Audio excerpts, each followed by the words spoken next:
Hello, everyone. Tim Platt here, and Lance Terrell from River's Edge Christian Church in Waterloo, Iowa.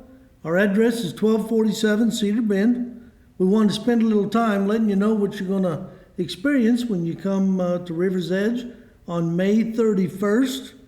Our doors will be open at 8:50 for our first service and 10:20 for our second service. So, Lance, what would you say is our goal as we gather together again? Our goal is to make sure that everybody is able to come in and worship God and be safe.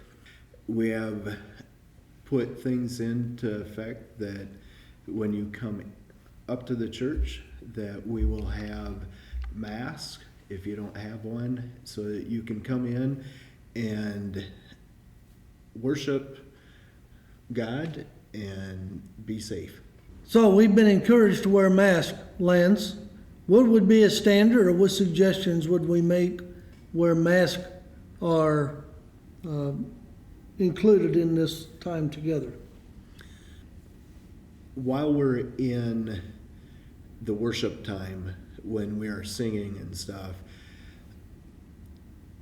from everything that I've read and understand and stuff, it's recommended that the mask should be worn during that time.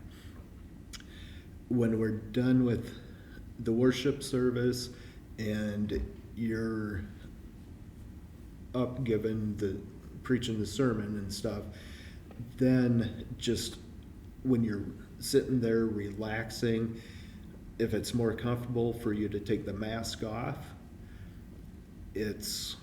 would be fine to do that. But when we're singing and praising God and your breath is going everywhere in the air, it's better that the masks are on. Since this whole deal started, we've been wondering when can we get back together, because it's been 10 weeks when we finally are able to gather again. Things are getting straightened around and we're going to be able to meet again.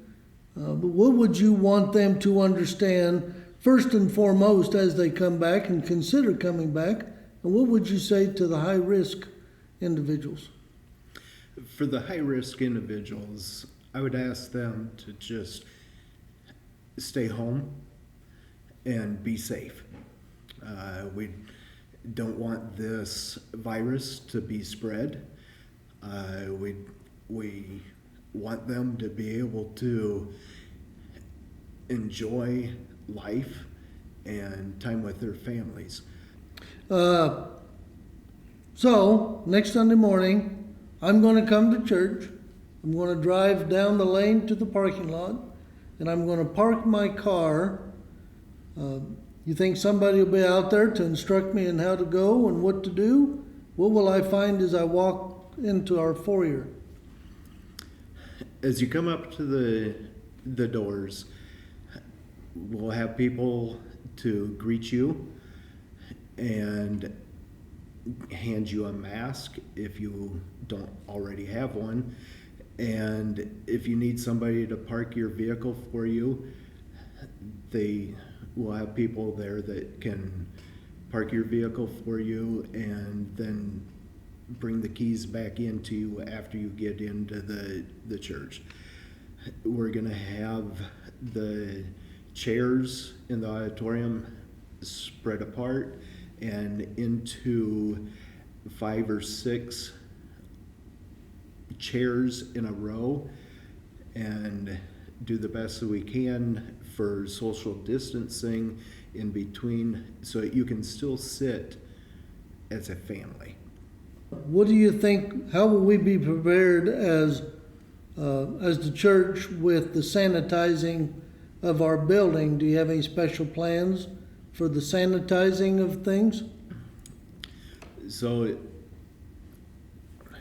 on the Friday before, we've got a cleaning company that's going to come in and they're going to clean the building, they're going to sanitize it, and then we're putting enough time in between the first service and the second service that we can go through and sanitize the chairs and anything that the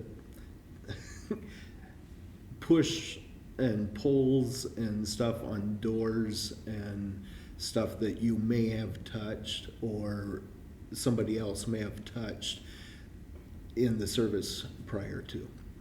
I know that we did buy some of those communion kits that are both bread and juice together, and through the service, they'll be instructed in how to take communion. And so the service will be very typical, very normal, with songs, and aside from the being separated and wearing masks at certain times, then we'll be able to worship God in spirit and in truth and be able to help people. Anything you would add as we close out our time? Anything else you'd like to say? But just a little bit for what to expect when you come into the church, and that would be that just like normal, you come in, and then as you enter into the sanctuary or the auditorium, there'll be a table with a offering plate and the cups of communion.